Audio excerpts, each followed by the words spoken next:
Hello दोस्तों, पिछले video में मैंने आपसे मध्यकालीन इतिहास का भूमिका पर चर्चा किया था और मैंने कहा था कि आने वाली वीडियो में मैं आपको गुलाम वंश के बारे में बताऊंगा। तो आज हम गुलाम वंश पे चर्चा करेंगे और चर्चा आगे बढ़ाने से पहले मैं आप लोगों से एक निवेदन करूंगा कि आप मेरे इस चैनल को सब्सक्राइब कर लीजिए और मैं तो कहूँगा कि आगे बढ़ने से पहले इसे शेयर भी कर दीजिए और एक कमेंट्स लास्ट में कीजिएगा। लाइक कर दीजिए या अनलाइक कर दीजिए, जो भी हो। कमेंट और लाइक अनलाइक ये लास्ट में आप कीजिएगा और शेयर कर दीजिए और सब्सक्राइब कर लीजिए। तो हम गुलाम वंश पे चर्चा को आगे बढ़ाते हैं। बता दें कि गुलाम वंश था क्या।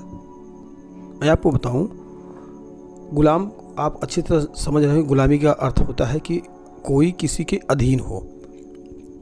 मोहम्मद गोरी भारत पर विजय प्राप्त करने के पश्चात वह कभी भारत पर शासन नहीं किया और उसका गुलाम था कुतुबुद्दीन ऐबक, जो कि कुतुबुद्दीन ऐबक जो था वो बहुत होनहार था और बहुत प्रभावशाली था। तो वो मोहम्मद गोरी पर अपना अच्छा खासा प्रभाव डाल रखा था और मोहम्मद गोरी का मन मोह लिया था वो। आपको एक बात और बता दें कि गुलाम वंश नाम था, लेकिन इसे किसी एक ने मतलब 1206 से लेकर 1290 तक के बीच में जो गुलाम वंश का कार्यकाल चला है, जो जिसे गुलाम वंश कहा गया, उसमें किसी एक ने राज्य नहीं किया। कोई एक नहीं था ऐसा जो गुलाम हो और फिर अगला गुलाम हो, फिर अगला गुलाम हो, ऐसा नहीं था। गुलाम एक था, वह था कुतुबुद्दीन ऐबक। उसके बाद कुतुबुद्दीन ऐबक के बाद में इल्तुतमिश ने किया, इल्तुतमिश के बाद बलबन ने किया। तो गुलाम कुतुबुद्दीन ऐबक था। बाकी ये जो थे ये कुतुबुद्दीन ऐबक की तरह किसी के गुलाम नहीं थे, जैसे वो मोहम्मद गोरी का गुलाम था। कुतुबुद्दीन इस तरह थे। तो हम आगे चलेंगे, हम इल्तुतमिश और बलबन के बारे में आगे फिर चर्चा करेंगे। आज हम आपको कुतुबुद्दीन ऐबक के बारे में बता रहे हैं। तो कुतुबुद्दीन ऐबक जो था, मोहम्मद गोरी जब जीवित था तो 1192 ईस्वी में मोहम्मद गोरी भारतीय साम्राज्य का शासक इसे बना दिया था और 1206 ईस्वी में गोरी ने ऐबक को नियमित रूप से अपना प्रतिनिधि घोषित कर दिया था और उसे मलिक की उपाधि से अलंकृत कर दिया। और गोरी के मृत्यु के पश्चात, हम आपको आगे बताएंगे गोरी की मृत्यु कब हुई थी। तो गोरी की मृत्यु के पश्चात कुतुबुद्दीन ऐबक स्वतंत्र रूप से शासक नियुक्त हो गया था। अब कुतुबुद्दीन ऐबक शासक तो बन गया था और आपको ये बता दो, कुतुबुद्दीन ऐबक की शासनकाल जो है, जो समय था, वो बहुत छोटा था, लगभग चार वर्ष का रहा होगा। हम आगे आपको बताएंगे। कुतुबुद्दीन ऐबक के सामने समस्याएं बहुत थी। सब जानते हैं मेन समस्या क्या थी। एक तो वह गुलाम था और जब कोई गुलाम राजा बन जाता है तो जो वहाँ के लोग रहते हैं वो इतनी आसानी से स्वीकार नहीं करते हैं, क्योंकि उन्हें पता था कि ये एक गुलाम था। कुतुबुद्दीन ऐबक जब सिंहासन पर बैठता है शासक के रूप में, तो उसके सामने सबसे बड़ी समस्या यह थी कि जो वहाँ के अमीर थे, जैसे यल्दौज, कुबाचा, खिलजी, हम इसके बारे में भी आगे बताएंगे, आप यहाँ से भी चलते रहिए। ये वहाँ के निवासी जो रहने वाले थे, उनको कुतुबुद्दीन ऐबक की अधीनता स्वीकार करना उन्हें अपना बड़ा अपमान लगता था। उधर हिंदू राज्य जो थे, हिंदू राज्यों की बढ़ती हुई शक्ति भी कुतुबुद्दीन ऐबक के लिए चुनौती बनी हुई थी। चंदेल, गढ़वाल और प्रतिहारों की शक्ति का दमन करना उसके लिए बहुत आवश्यक हो गया था। ये आंतरिक खतरे उसके ऊपर थे। सीमा प्रांतों की सुरक्षा ऐबक के लिए आवश्यक था कि सीमा प्रांतों की सुरक्षा का समुचित प्रबंध करे। ख्वारिज़म के शाह ने मध्य एशिया में जिस विशाल साम्राज्य की स्थापना की थी, उसे देखते हुए ऐसा करना भी आवश्यक हो गया था। शासनकाल के दौरान कुतुबुद्दीन ऐबक ने जो कार्य किए मैं आपको बताऊं। कुतुबुद्दीन ऐबक मैंने आपसे कहा था कि 4 वर्षीय बहुत ही अल्प शासनकाल था और अपने शासनकाल में कुतुबुद्दीन ऐबक बस निरंतर समस्याओं से ही जूझता रहा वो, क्योंकि उसके ये 4 वर्ष अत्यंत कष्टप्रद थे। उसे निरंतर अपने साम्राज्य की सुरक्षा में व्यस्त रहना पड़ा। शासन पद्धति सैनिक थी तथा सेना की सहायता से ही वह प्रशासन करता था। अच्छा, यल्दौज मैंने आपसे बताया ना, यल्दौज जो थे, कुतुबुद्दीन को सर्वप्रथम ताजुद्दीन यल्दौज का सामना करना पड़ा। गोरी की मृत्यु के पश्चात यल्दौज ने भी अपनी स्वतंत्रता की घोषणा कर दी। अब देखिए वहाँ क्या था कि ये कुतुबुद्दीन ऐबक जो था वह एक गुलाम था, मगर यल्दौज जो थे, खलीफा जो थे, अमीर जो थे, ये तो किसी गुलाम थे नहीं। तो अच्छा, उस समय चलता भी यही था। मैंने आपको भूमिका में बताया था कि जब शासक कोई अगर उसका उत्तराधिकारी सही ढंग से ना हो तो जो मजबूत थे, जो ताकतवर लोग थे, वो खुद को स्वतंत्र घोषित करके खुद शासक बन जाते थे। तो उसी प्रकार जब मोहम्मद गोरी की मृत्यु होती है और जब ये कुतुबुद्दीन ऐबक शासक के रूप में नियुक्त हो जाता है, तो वहाँ पर ये ताजुद्दीन यल्दौज जो था उसका सामना करना। गोरी की मृत्यु के पश्चात यल्दौज ने भी अपनी स्वतंत्रता घोषणा कर दी तथा गजनी का स्वतंत्र शासक बन गया।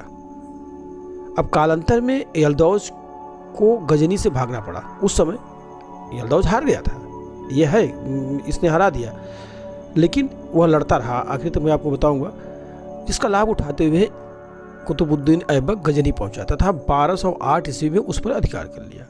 अब कुतुबुद्दीन ऐबक गजनी पर अधिकार तो प्राप्त कर लिया, वहाँ से ये जो था ताजुद्दीन यल्दौज हार कर भाग गया, लेकिन गजनी की जो जनता थी, अब देखिए इसकी विडंबना है कि कुतुबुद्दीन ऐबक को वहाँ पर भी वहाँ की जनता स्वीकार नहीं कर रही है। और लास्ट में उसे होता है कि कि कुतुबुद्दीन ऐबक को गजनी छोड़ना पड़ जाता है और वह छोड़ करके चला आता है। यल्दौज पुनः गजनी पर अधिकार कर लेता है। अब जो ताजुद्दीन यल्दौज भागा था वो फिर आ जाता है। यद्यपि ऐबक गजनी में यल्दौज की सत्ता न समाप्त कर सका, किंतु उसको भारत पर भी अधिकार ऐबक ने न करने दिया। मतलब यल्दौज को वो भारत पे अधिकार करने नहीं दिया। कुतुबुद्दीन ऐबक शक्ति से खड़ा रहा। अच्छा, इधर बंगाल में विद्रोह।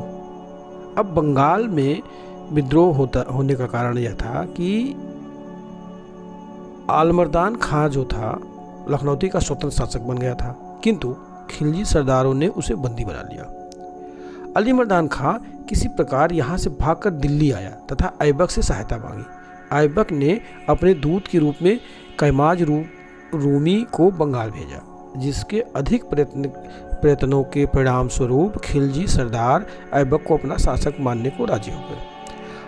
अली मर्दान पुनः बंगाल का शासक बन गया। सिंध व मालवा।